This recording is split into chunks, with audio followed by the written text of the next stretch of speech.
एक बार अर्जुन अपने सखा श्री कृष्ण के साथ वन में विहार कर रहे थे। अचानक ही अर्जुन के मन में एक प्रश्न आया और उसने जिज्ञासा के साथ श्री कृष्ण की तरफ देखा। श्री कृष्ण ने मुस्कुराते हुए कहा है, पार्थ क्या पूछना चाहते हो पूछो। अर्जुन ने पूछा है माधव, पूरे ब्रह्मांड में सबसे बड़ा कौन है?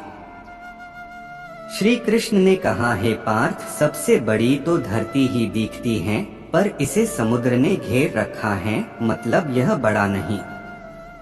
समुद्र को भी बड़ा नहीं कहा जा सकता। इसे अगस्त्य ऋषि ने पी लिया था, इसका मतलब अगस्त्य ऋषि बड़े हैं, पर वे भी आकाश के एक कोने में चमक रहे हैं, इसका मतलब आकाश बड़ा है।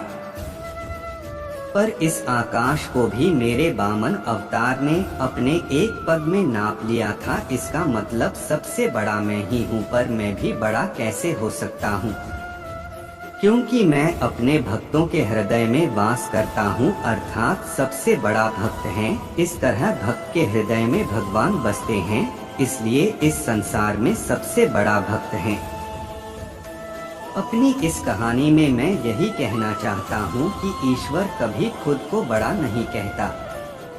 ईश्वर भक्त के मन में वास करता है, उसे ढूंढने के यहाँ वहाँ भटकना व्यर्थ है। ईश्वर की चाह में मनुष्य को उसका स्थान देना गलत है। भगवा चौले के भीतर भगवान के दर्शन की इच्छा गलत है। ईश्वर सभी के भीतर है, अपने कर्मों को सद्मार्ग पर ले जाना ही ईश्वर की भक्ति है। उसकी चाह में खुद को धोखा देना ईश्वर को धोखा देने बराबर है। मनुष्य ईश्वर से डरता है, जो कि अर्थहीन है, क्योंकि ईश्वर भक्तों को आशीर्वाद या दंड नहीं देता, बल्कि मनुष्य के कर्म उसे आशीर्वाद अथवा दंड देते हैं। मनुष्य का जीवन उसके कर्मों से तय होता है। ईश्वर मनुष्य का मार्ग नहीं बनाता, मनुष्य को अच्छे बुरे का विचार खुद करना होता है, और अगर प्रत्येक मनुष्य परहित का विचार करे तो वह कभी गलत नहीं होता। आज के समय में मनुष्य भेड़चाल का हिस्सा होते जा रहे हैं। किसी भी व्यक्ति को संत का चोला पहने देख उसके अंधे भक्त बन जाते हैं।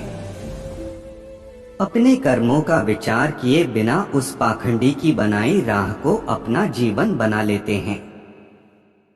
इस तरह हमारे देश में आए दिन आसाराम और रामपाल जैसे देशद्रोही सामने आ रहे हैं। इस तरह के सच के सामने आने से कई लाखों लोगों का जीवन आधारहीन हो जाता है और अविश्वास उनके जीवन पर छा जाता है।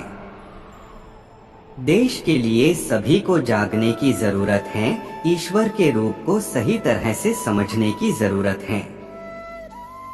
यह कहानी आपको कैसी लगी, आप हमें कमेंट करके जरूर बताएं।